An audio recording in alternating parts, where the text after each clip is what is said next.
निवडणुकीत मी माझा स्वतःचा उमेदवारी अर्ज भरलाय आणि या निवडणुकीमध्ये हा मतदारसंघ शिवसेनेचा पारंपरिक मतदारसंघ आहे।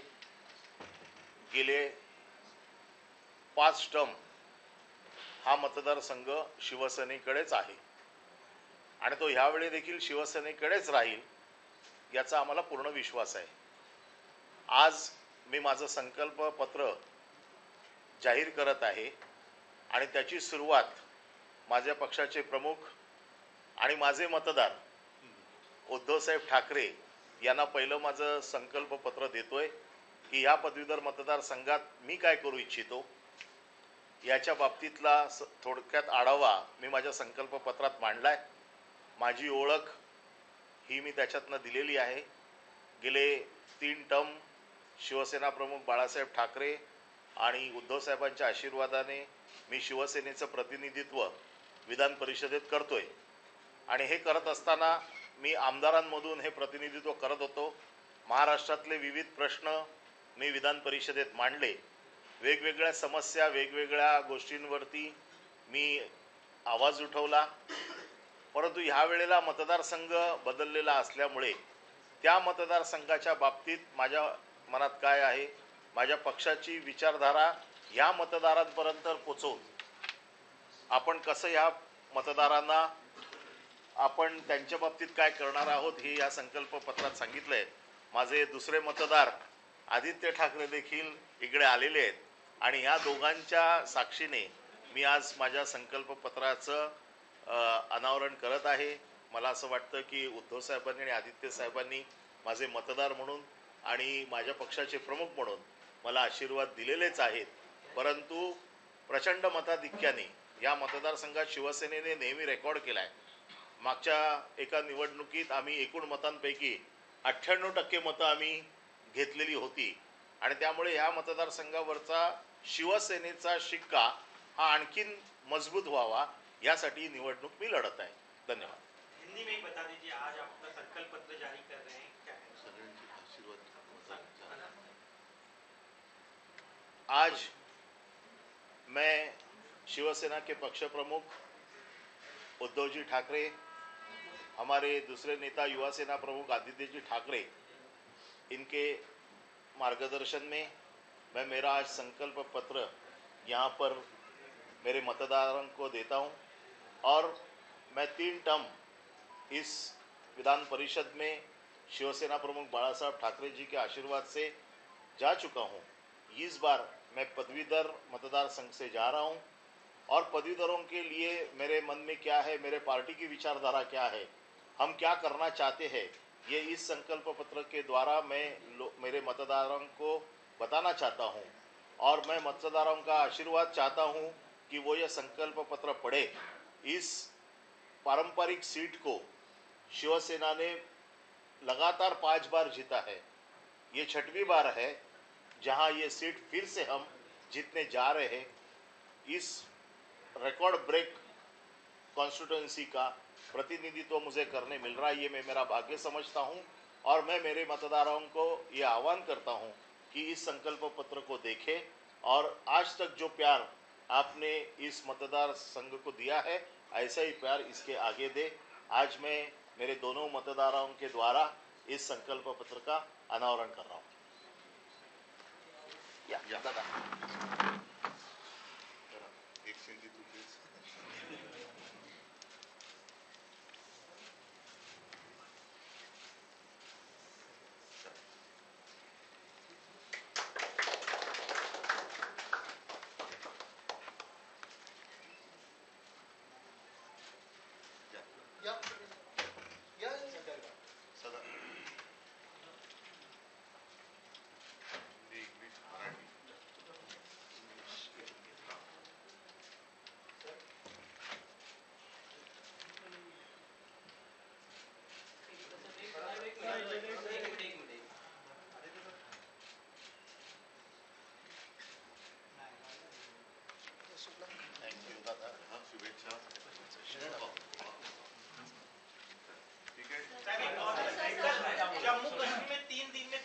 थांबा एक एक एक मिनिट जरा थोडी ठेवा.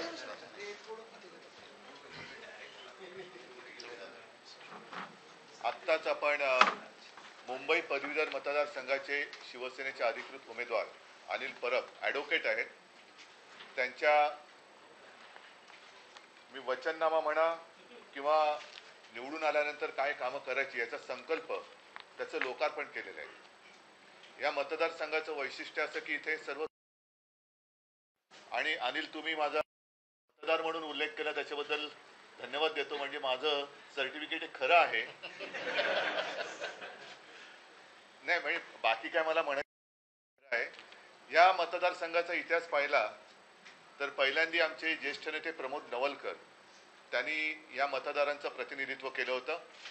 अत्यंत सुसंस्कृतपणे आणि त्यांचं भाषा प्रभुत्व हे सर्वांना माहिती आहे.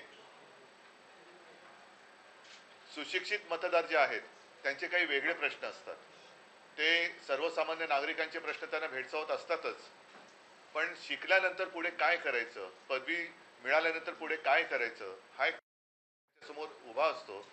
या मतदारसंघाचं प्रतिनिधित्व करताना शिवसेनेने सातत्याने हा प्रयत्न केलेला आहे आणि आता या सर्व आणखीन पुढचा टप्पा आम्ही पार पाडण्याचा प्रयत्न करतो. त्यांच्यासाठी सुद्धा काही वचनं अनिल परब यांनी दिलेली आहेत. मी मुंबईतल्या तमाम पदवीधर मतदारांना हात जोडून विनंती करत आहे की जसं गेले जवळपास 5 टर्म तुम्ही आपले आशीर्वाद मतांच्या रूपाने शिवसेनेला दिलेले आहेत.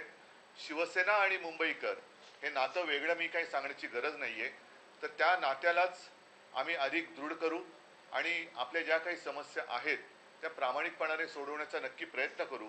मी आवाहन करतो आहे, विनंती करतो आहे की आजपर्यंत जसे आशीर्वाद तुम्ही शिवसेनेच्या पाठी उभे केले तसेच आशीर्वाद पुन्हा एकदा याही वेळेला तुम्ही शिवसेनेला द्याल अशी अपेक्षा करतो.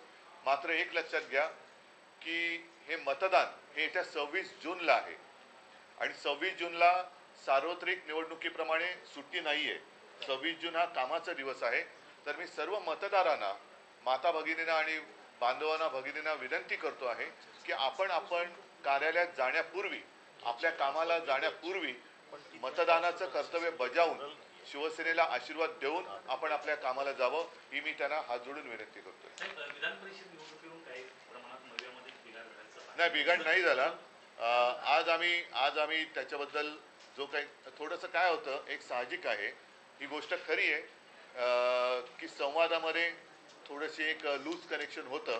कारण मी सुद्धा निवडणूक झाल्यानंतर एक 7-8 दिवस बाहेर गेलो होतो. दरम्यानच्या काळामध्ये तारखा जवळ आल्या होत्या, त्याच्यामुळे सर्व पक्षांनी आपापले उमेदवार जाहीर केले. आज आम्ही कोकण आणि नाशिकच्या बाबतीत जसं दिल्लीतल्या काँग्रेस श्रेष्ठींनी फोन करून मलाही सांगितलं, संजय राऊतनं सांगितलं, त्याच्यामुळे तो एक समझोता आम्ही करतोय. थोड्या वेळात तुम्हाला तो कळेल. हो हो त्यातलं आम्ही म्हणून म्हटलं ना, कोकण आणि नाशिकमध्ये आम्ही तो समझोता तो आता थोड्या वेळात तुमच्यासमोर येईल. परंतु एक पुन्हा सांगतो की निवडणूक झाल्या मी इथे नव्हतो. निवडणुकीचे अर्ज भरण्याची वेळ ही टळू नये म्हणून कधीही अर्ज न भरण्यापेक्षा अर्ज भरून ठेवलेला चांगला, म्हणून आम्ही अर्ज भरले होते. हे खरं आहे. नाही, मला आता त्याच्यात काही जायचं नाही खोलामध्ये. जे काय आहे मी तुमच्यासमोर ठेवलेलं आहे. लोकसभा निवडणुकीला शिक्षक भरती पाटील तुमच्यासोबत होते आतापर्यंत, आजही आहेत. त्यांच्यासोबत सुद्धा आमचं विचार विनिमय सगळं सुरू आहे. मात्र यावेळीची त्यांना गेल्या वर्षीच मी सांगितलं होतं की शिक्षक मतदारसंघाची निवडणूक आम्ही लढवत आहोत. परंतु याच्या पुढे जाऊन जो काही आमचा एक मनोमिलाप असेल किंवा समझोता असेल तो आम्ही प्रामाणिकपणाने पार पाडू. उद्धव जी, इसके अलावा जम्मू कश्मीर में पिछले 3 दिन में 3 बड़े आतंकी हमले हुए हैं. अभी भी सर्च चल रहा है, घटनाएं रुक नहीं रही, लोगों की जाने गई. किसकी जिम्मेदारी है? अब की बार वाले कहाँ गए? अभी बार वहाँ हमले हो रहे हैं, इसके बावजूद अब की बार वाले वहाँ जा नहीं रहे हैं.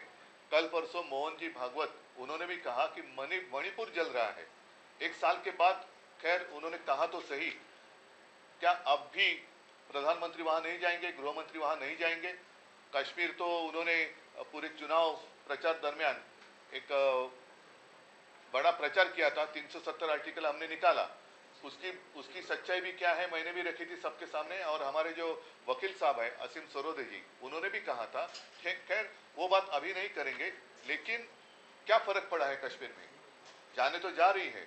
और ये तो व्यस्त है सरकार हमने कितने बार, तीसरी बार सरकार स्थापन किया, तो तीसरी बार स्थापन किया जरूर, लेकिन आपने अभी क्या कि पिछले कितने दिन में तीसरी बार हमला हुआ है? 3 दिन में 3 हमले हुए हैं। तो जिम्मेदार कौन है? क्या अब भी मोदी जी वहां नहीं जाएंगे? कि अब भी वो बाकी जो विपक्ष, हम तो विपक्ष नहीं मानते, प्रतिपक्ष कहते हैं, उनको ही खत्म करने में अपना आनंद मनाएंगे? तो जिम्मेदारी उनकी है। अगर उनसे ये सारी बातें नहीं संभाली जाती तो फिर से प्रधानमंत्री होने का उनको कोई अधिकार नहीं है। ठीक है, अभी मोहन भागवत यांनी सांगितले की मणिपूरकडे लक्ष देणं गरजेचं आहे, आता काय वाटतं? नाही, मी आता म्हटलं तसं की एक वर्षभरानंतर भागवत साहेब बोलले, हे सुद्धा कमी नाही, थोडं नाही। वर्षभरानंतर मणिपूर जळते, त्याच्या झळा त्यांच्या कार्यालयापर्यंत पोहोचल्या किंवा त्या बातम्या आल्या, ही त्यांची जर का संदेशवाहक यंत्रणा असेल एक वर्ष लावणारी, तर त्यांनी ती सुधारली पाहिजे। परंतु ते जे बोललेत ते प्रधानमंत्री गांभीर्याने घेणार आहेत का? कारण निवडणुकीच्या शेवटी आपण बघितलं होतं की स्वतः भाजपचे अध्यक्ष नड्डा यांनी सांगितलं होतं की आता आम्हाला संघाची गरज नाही, आम्ही भाजप म्हणून समर्थ आहोत। तर राष्ट्रीय स्वयंसेवक संघ जो एक पाया मानला जातो, त्यांची सुद्धा आता ही गरज संपलेली आहे। आणि मोहन भागवत सारख्या एका ज्येष्ठ नेत्यांनी हे त्यांच्या व्यथा मांडल्यानंतर आता तरी प्रधानमंत्री आणि गृहमंत्री मणिपूरमध्ये जाणार आहेत की नाही? तसंच काश्मीर पुन्हा पेटले। काश्मीरच्या बाबतीमध्ये प्रचारात जे ढोल पिटले गेले होते, 370 कलम काढलं, ते काढलेलं नाही, ते होल्डवर टाकलेलं आहे। हे बाकीच्या गोष्टी ह्या तांत्रिक आहेत, ते वकील तुम्हाला सांगतील। पण सातत्याने जेव्हा शपथविधीचे हे सगळे समारंभ सुरू आहेत, काल परवाकडे मोदीजीने घेतला, आज चंद्राबाबूंनी घेतली शपथ, पण तिथे लोकांचे जीव जात आहेत, मध्ये तर आपल्या सिक्युरिटी फोर्सेसवरती हल्ले झाले। आता तरी तुम्ही लक्ष देणार आहात की नाही? का तुमचेच तुम्ही ढोल आणि तुमचे रेकॉर्ड प्रस्थापित करण्याच्या मागे लागणार आहात? ऐकायला देत नाही, मला ऐकायला देत नाही।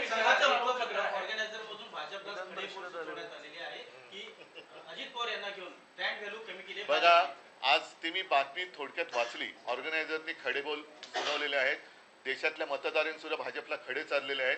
तर असे खडे सगळं चालल्यानंतर आता तरी भाजप सुधारणार आहे की नाही, का अजूनही आपल्या देशातले जे प्रतिपक्ष आहेत त्यांना संपवण्याच्या मागे ते लागणार आहेत? देशासमोरील संकटांना ते संपवणार आहेत की नाही, का देशातल्याच आपल्या नागरिकांचे जे पक्ष आहेत, जे नागरिकांच्या व्यथा लोकसभेत मांडतात, विधानसभेत मांडतात, त्यांनाच जर काही संपवण्याच्या मागे लागणार असतील तर सरकार हे कुचकाम आहे। प्रचारात इंडिया आघाडी सतत एक मुद्दा मांडत होती की मोदी तिसऱ्यांदा पंतप्रधान होणार नाही, पण मोदी तिसऱ्यांदा पंतप्रधान झाले, त्यांचं मंत्रिमंडळी स्थापन झालेलं आहे, एनडीए सरकार आहे। तुम्हाला या सरकारचं भवितव्य काय वाटतं? आणि तुम्ही पहिल्या पत्रकार परिषदेत असं म्हटलं होतं की आपण सरकार स्थापन करणं गरजेचं आहे। बरोबर आहे, मी सरकारच्या भवितव्याशी मला काही देणं घेणं नाही, मला देशाच्या भवितव्याशी आहे। आणि असं चित्र विचित्र, याच्याबद्दल मी माझ्या 19 जूनच्या शिवसेनेचा जो वर्धापन दिन आहे त्याच्या बाबतीत मला काय बोलायचं ते मी मनमोकळं बोलेन, पण मला सरकारच्या भवितव्याशी देणं घेणं नाही, मला देशाच्या भवितव्याची काळजी आहे। आणि ज्या पद्धतीने मारून मुटकून, कारण ते 400 पार होणार होते, ते 240च्या आत किंवा 240 वरती अडकले, आणि मग मोदी सरकारचं आता एनडीए सरकार झालं। तर आता म्हणून मी म्हटलं की आज आपण जमलो ते माझ्या शिवसेनेच्या पदवीधर मतदारसंघातील उमेदवार अनिल परब यांच्या वचननाम्याच्या प्रकाशनासाठी जमलेलो आहोत। मी ह्याबद्दल मला जे काय बोलायचं आहे ते माझ्या शिवसेनेच्या वर्धापन दिनी 19 जूनला विस्ताराने बोलेन।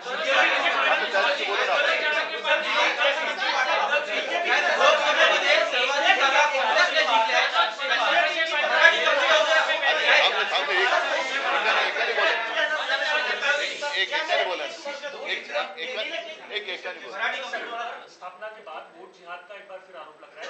नहीं छोड़ो, मैं विस्तार से बात करूंगा। काँग्रेस ने जिंकल्या, नाना पटोले यांचं वक्तव्य। चला, धन्यवाद। एक विषय आहे, एक बसलेला आहे त्यावर भाजपचे नेते असं म्हणतात की जग हळहळलंय, मोदींना जागा कमी आल्या त्यामुळे जग हळहळलंय. आता तुम्ही नेहमी सांगता तसं झालेलं आहे. जग हळहळलं कारण एवढं तरी मताधिक्य का मिळालं. Come on guys, hurry up. अरे सुन ना, एक ब्रेक ले लेते हैं. Guys I am telling you, तुम लोगों को सही से ट्रैकिंग नहीं आता. But that's okay, you can learn. रोज का ढक्कन देना. तो ये रेड वाला है, सही वाला देना. अबे ढक्कन, पहले तो सही पानी पीना.